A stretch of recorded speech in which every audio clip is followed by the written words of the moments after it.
నేను గౌరవనీయులు కేటీఆర్ గారిని కోరుతా ఉన్నాను.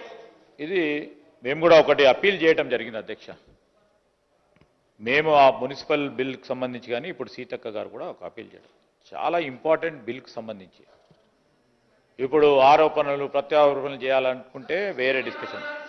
సార్ ఈరోజు నేను చెప్తా ఉన్నాం అధ్యక్ష, దానికి సంబంధించి మీరు వేరే రూపంలో పోయి దీన్ని ఆపు చేయకుండా ప్రయత్నం చేయాలని అందరినీ కోరిన, మిమ్మల్ని కోరిన, ఎవరిని కాదు, అందరినీ కూడా ఎవరన్నా ఈరోజు ఈ బిల్లు ప్రవేశపెట్టిన తర్వాత ఏదో రూపంలో పోయి దీన్ని కాంగ్రెస్ ప్రభుత్వానికి మంచి పేరు రావు. కాంగ్రెస్ ప్రభుత్వం అని కాదు, బలహీన వర్గాలకు సంబంధించి దయచేసి ఇంతకుముందు మా సహచరులు పొన్నం ప్రభాకర్ గారు చెప్పినట్టు మీరు ఆమోదం చెప్తా ఉన్నారో లేదో అని రెండు విషయాలు చెప్పి ఈ బిల్లును మనం పాస్ చేసుకుంటే బాగుంటుందని మా అభిప్రాయం.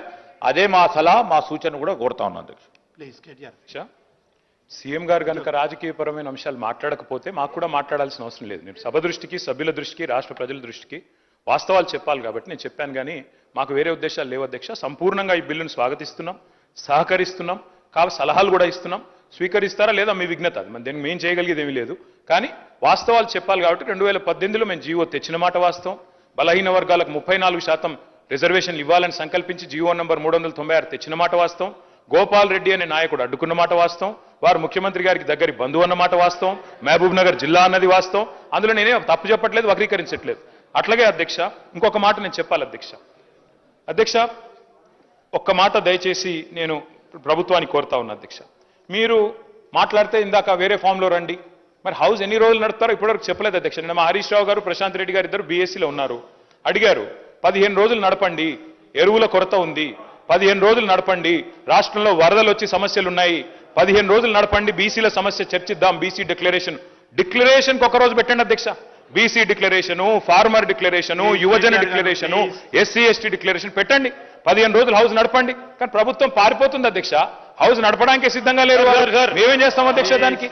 Sir we take a strong objection అధ్యక్ష. మేము ఇక్కడే ఉన్నాం అధ్యక్ష, వాళ్ళలాగా పారిపోలేదు. ఈ రోజు కూడా మేము స్పష్టంగా చెప్పడం జరిగింది, మా అభిప్రాయం బీఎస్సీలో చెప్పడం జరిగింది. ప్రజా సమస్యలపై వారు అనేక విషయాలను ప్రస్తావన తీసుకొచ్చినప్పుడు అన్ని విషయాల్లో కూడా డిస్కస్ చేయడానికి మా ప్రభుత్వం తరఫున మేము ఓపెన్గా ఉన్నాం. We are ready. ఎన్ని రోజులు అంటే అన్ని రోజులు ఈ సభను నడపడానికి ఎక్కడ కూడా వెనుకాడబోము. ఈరోజు ప్రత్యేక పరిస్థితుల్లో ఉన్న తరుణంలో ఒక పరంగా ఫ్లడ్స్ వచ్చినాయి, గణేష్ ఉత్సవాలు ఉన్న సందర్భము, వాటి అన్నిటిని కూడా దృష్టిలో పెట్టుకొని బీఎస్సీ నిర్ణయం తీసుకుంటుందని అభిప్రాయాన్ని వ్యక్తం చేశాం. కానీ వారు పారిపోతున్నప్పుడు వారు పారిపోయినారు అధ్యక్ష. ఇప్పుడు మేము పారిపోలేదు, ఇక్కడే ఉన్నాము, ఇక్కడే ఉంటాము, మళ్ళా కూడా వస్తాము, ప్రభుత్వంలో ఉంటాము. మీ ప్రతి లేవనెత్తిన ప్రతి ప్రశ్నకు సమాధానం చెప్పే శక్తి ఉంది, యుక్తి ఉంది, తప్పకుండా చెప్తాం.